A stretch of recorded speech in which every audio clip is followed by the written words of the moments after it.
Bismillahirrahmanirrahim. Nasihati Habib Alawi mulai tokoh paling tinggi atas sampai bawah itu adalah Kiai Nusantara. Karena apa? Aura, ya, wibawanya Kiai Nusantara Indonesia Raya lebih tinggi daripada Habib Alawi.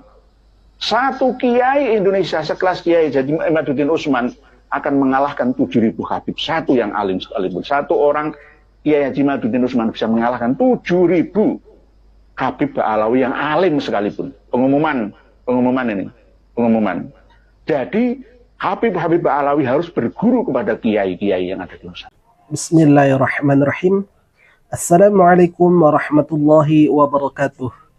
Alhamdulillahirabbil alamin wassalatu wassalamu ala asyrafil anbiya'il mursalin wa ala alihi washabbihi ajmain. Saudaraku yang beriman kepada Allah Subhanahu wa taala, kembali lagi berjumpa dalam channel kita Orang Surau. Pada kesempatan kali ini ada sebuah video yang telah kita tampilkan tadi. Di sana ada pernyataan seorang kiai, kalau tidak salah namanya adalah Nur Ihya. Ya, beliau mengatakan bahwa satu orang Kiai Imad itu bisa mengalahkan 7.000 orang Habib, walaupun Habib itu adalah orang-orang alim sekalipun. Saudaraku yang beriman kepada Allah Subhanahu wa taala, narasi-narasi seperti ini banyak kita jumpai, bukan hanya dari pihak kiai, tapi juga kita dapatkan di pihak para habaib juga seperti itu. Jadi apa bedanya? Saudaraku yang beriman kepada Allah Subhanahu wa taala, kita tidak tahu ya apa tolak ukur bagi mereka sehingga mereka itu menganggap bahwa seseorang itu jauh lebih baik daripada orang lain. Tentunya narasi seperti ini apalagi disampaikan oleh seorang kiai, apalagi disampaikan oleh seorang habib, tentunya ini tidak elok untuk masyarakat kita. Seakan-akan mereka itu jauh lebih baik daripada orang lain. Sementara kita tidak tahu ya bahwa apakah orang ini jauh lebih baik daripada orang lain, itu tidak ada yang bisa mengetahui kecuali hanya Allah Subhanahu wa taala yang berhak menilainya. Lagi pula itu pun bisa dinilai menurut kealiman dan tingkat ketakwaan mereka kepada Allah Subhanahu wa taala. Bukankah Allah mengatakan inna akramakum indallahi atqakum? Hanya orang yang paling mulia di sisi Allah itu adalah mereka yang paling bertakwa. Jadi kita tidak bisa mengukur ya ketakwaan seseorang kecuali hanya yang mampu menilai itu adalah Allah Subhanahu wa taala. Jadi narasi-narasi seperti ini tidak tepat disampaikan, apalagi ini muncul dari mulut seorang kiai, muncul dari mulut seorang habib. Itu tidak boleh, karena nanti masyarakat, umat pun akan menilai akan hal itu. Saudaraku yang beriman kepada Allah Subhanahu wa taala, jangan mentang-mentang kita berseberangan dengan orang lain sehingga kita memukul rata semuanya. Ketahuilah bahwasanya di kalangan habib itu ada orang alim, ada ulama, ada juga mereka yang mungkin di sisi Allah mereka itu telah sampai tingkat kewalian. Kita tidak tahu. Ya, sebagai contoh ya, sebagai contoh orang alim di tengah mereka adalah para habib itu adalah diantaranya guru dari Syekh Yasin Al-Fadani. Siapa yang nggak kenal dengan Syekh Yasin Al-Fadani? Beliau ini adalah seorang musnid dunia, ya. Beliau terkenal di dunia, jadi ilmu beliau ini diakui oleh dunia.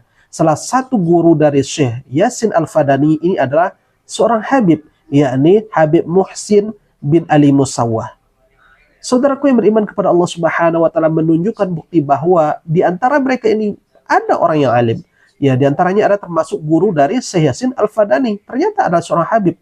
Jadi ketika kita berseberangan dengan seseorang, jangan dipukul rata ya dengan mengatakan bahwa seorang Kiai Imad itu mengalahkan 7.000 habib alim sekalipun.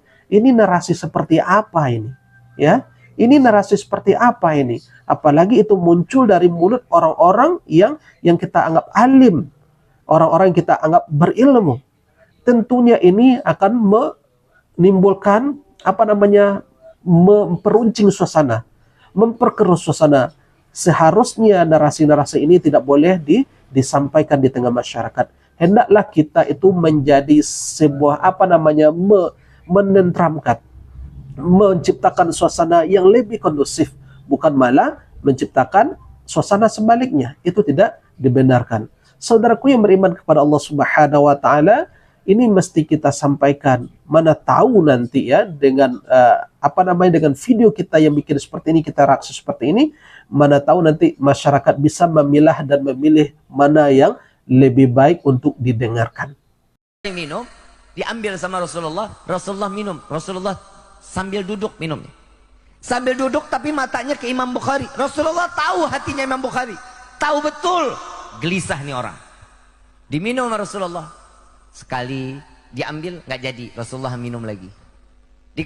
Dia minum lagi sampai 3 kali. Nabi kalau minum itu 3 kali, 3 kali teguk. Bismillahirrahmanirrahim, alhamdulillah. Bismillahirrahmanirrahim, alhamdulillah. Bismillahirrahmanirrahim, alhamdulillah. Itu sunnahnya Nabi SAW. Setelah 3 kali dikasih sama Imam Bukhari. Begitu dilihat, Imam Bukhari menyumpah, wallahi saat susu tersebut yang ada di dalam mangkuk ada awal di tanganku sampai kembali ke tanganku, tidak berkurang 1 tetes pun susu tersebut, melainkan keberkahan dari tangan Nabi Muhammad SAW. Enggak berkurang. Berkah nggak tangan Nabi? Berkah nggak? Saudaraku yang beriman kepada Allah Subhanahu wa taala, di dalam video yang kedua ini ada seorang habib yang mengatakan bahwa Imam Bukhari duduk minum bersama Rasulullah SAW. Saudaraku yang beriman kepada Allah Subhanahu wa taala, kalau kita lihat bahwa Rasulullah itu wafat tahun 632. Sementara Imam Bukhari itu lahir tahun 810. Ya. Artinya ada rentang 178 tahun jarak di antara keduanya. Ya. Setelah Rasulullah wafat, kemudian 178 tahun setelahnya baru lahir Imam Bukhari. Jadi tidak pernah ketemu. Dari mana mungkin ya? Mana mungkin Imam Bukhari pernah duduk bersama Rasulullah kemudian minum bersama Rasulullah. Sementara jarak mereka itu sangat jauh ya, 178 tahun wafatnya Rasulullah baru lahir Imam Bukhari. Mana mungkin mereka ini bertemu. Nah, maka kita sampaikan bahwa barangkali ini adalah ucapan orang yang ngelindur ya. Masa iya Nabi yang sudah wafat begitu lama kemudian minum duduk bersama Imam Bukhari? Ini tidak mungkin mereka ini bertemu, kecuali mungkin di dalam mimpi.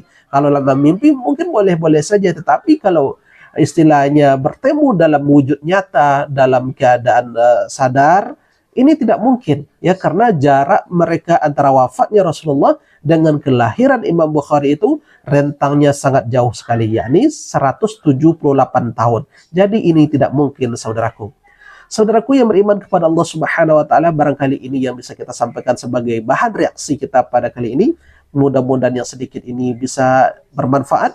Subhanakallahumma wa bihamdika asyhadu an la ilaha illa anta astaghfiruka wa atubu ilaik, wa billahi taufiq wal hidayah. Assalamualaikum warahmatullahi wabarakatuh. Alhamdulillahi rabbil alamin.